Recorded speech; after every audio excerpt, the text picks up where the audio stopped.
많은 분들께서 개봉을 기다리셨던 조커 폴리아드는 뜻밖에도 전편보다 더 큰 논란을 낳았습니다. 일각에서는 호불호가 나뉜다고 하지만 정확히 말하면 불호가 매우 우세합니다.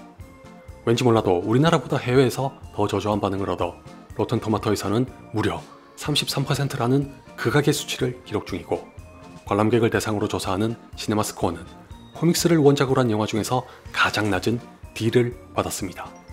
박스오피스도 만만치 않아서 조커의 절반에도 미치지 못하는 금액으로 첫 주말을 마감해 폴리아드는 평당과 관객 모두로부터 환영을 받지 못했다는 걸 증명합니다. 물론 얼마든지 재밌게 보신 분들께서 계실 수 있다는 것도 반드시 존중할 필요가 있으나, 개중에서 자신이 무슨 득도라도 한 것처럼 자아도취에 빠져 다른 관객들을 깔보는 건 진짜 꼴도 보기 싫네요. 당연히 반대의 경우도 마찬가지니까 부디 여러분 중에는 그런 아나무인의 인간이 없길 바라며, 저는 왜 폴리아드를 보면서 안타까운 감정 이상으로 분노가 치밀어 올랐는지 말씀드리려고 합니다. 지금부터는 중요한 스포일러가 있으니 주의하세요.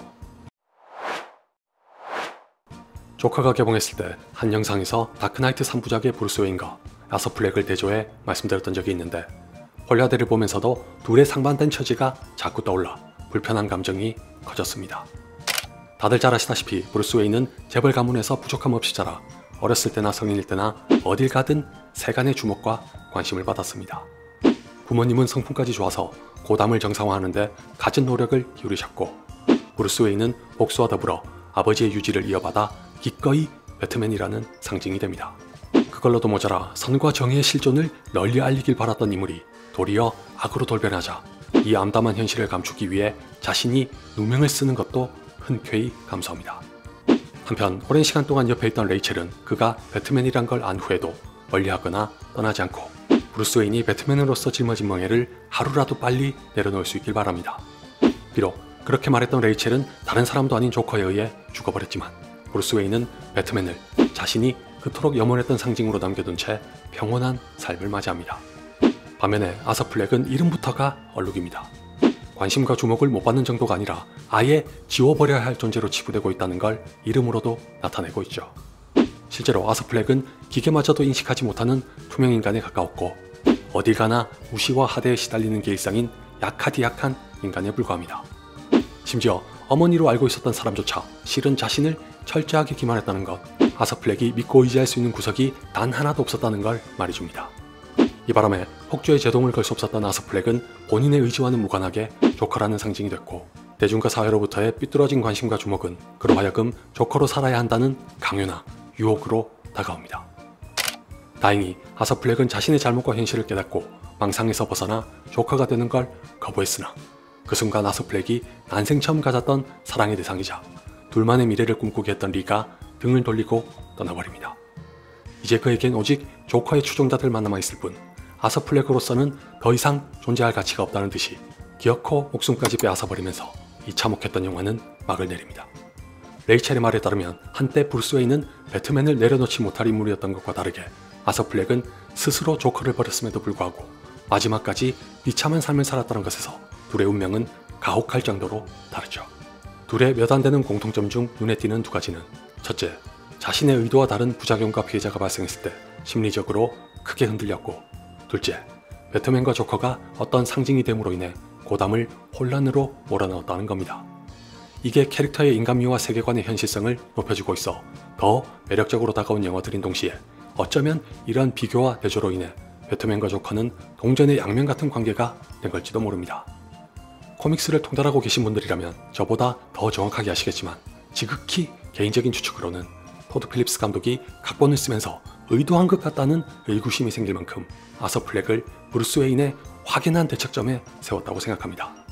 그 방식이 어찌나 잔인하고 적나라한지 아서 플렉에 대한 안타까운 감정 이상으로 감독을 향한 분노가 치밀어 올랐습니다. 어떻게 보면 방향과 성질이 다르고 과정도 다르지만, 폴리아드는 아서 플렉의 자각 덕분에 브루스 웨인이 얼마나 강인한 인간이었는지를 재확인할 수 있었던 영화이기도 합니다.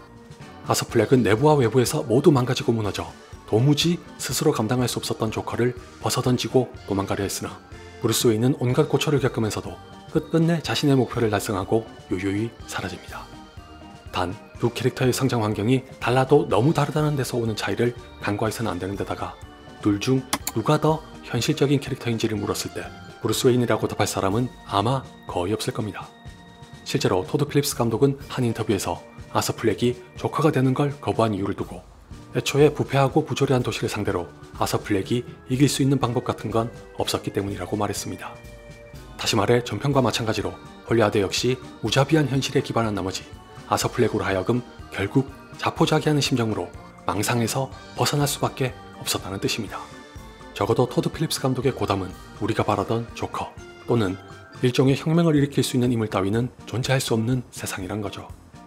솔직히 저도 여기까지는 동의합니다. 조커가 현실을 지독하게 반영해 폭넓은 공감과 격렬한 논란을 불러일으켰던 것처럼 홀리아드도 아서 플렉의 여정을 여전히 현실적인 관점에서 묘사했으니 일관성은 지켰다고 볼 수 있습니다.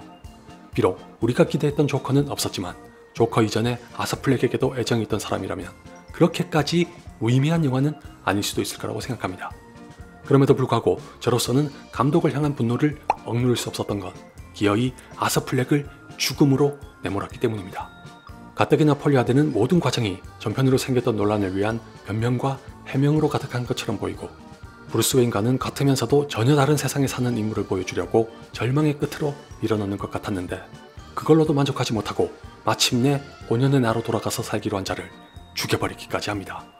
제가 리뷰에서 꼭 이렇게까지 해야 했을까라는 의문이 생겼다고 했던 건 바로 이 세 가지 때문입니다.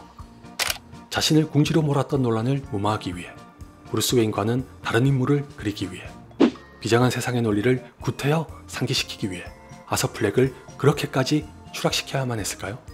그리고 우린 그 꼴을 보면서 아서 플렉을 애도하고 기껏해야 이 역같은 세상이라는 욕 한마디를 내뱉는 걸로 만족한 채 극장을 빠져나오면 되는 건가요? 다들 아서 플렉이 아닌 조커만 원했다느니 대다수의 관객은 작별 인사를 건네고 돌아선 리와 다를 게 없다느니 하는 건 틀렸습니다. 홀리아드는 아서 플렉에게 진정으로 관심을 기울인 사람이야말로 분노에 마땅한 영화입니다.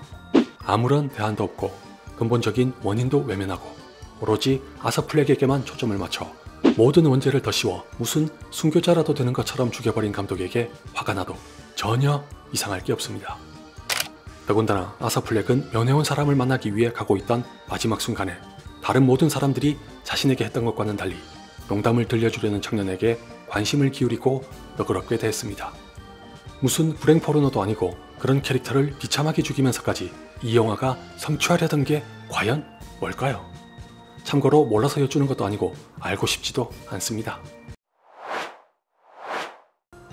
서상가상 가브리엘이 어쩌고 아들이 어쩌고 하는 말로 내심 진짜 좋거나 배트맨의 탄생을 암시하는 듯한 마무리는 결단코 최악입니다. 홀리아드는 하비 덴트와 리 킴젤까지 등장시켰으면서도 토드 필립스 감독은 전편의 제목을 보면 알 수 있듯이 원래부터 자신은 그 조커가 아니라 그냥 조커를 보여주고 싶었다는 말장난을 합니다. 이런 발언을 조커가 개봉해서 한창 시끄러웠을 때도 했었나요? 그 와중에 또 법원에서 있었던 폭발이 하비 덴트가 투페이스로 변모하는 계기가 되는 것도 맞다고 합니다. 이 말인즉슨 토드 필립스 감독은 원작과는 다른 조커에 대한 이야기를 하되 원작에 나오는 다양한 요소와 캐릭터는 이용하고 싶었다는 걸로 받아들여도 무방할 겁니다. 그렇게 해서 만들어진 홀리아드를 보러 갔다가 설령 조커 없는 조커 영화라는 이유로 비판한다고 해서 관객들을 무턱대고 탓할 수 있을까요? 그렇다고 원작에서 자신이 원하는 것만 쏙쏙 빼먹은 토드 필립스 감독을 비판해야 한다는 건 아닙니다.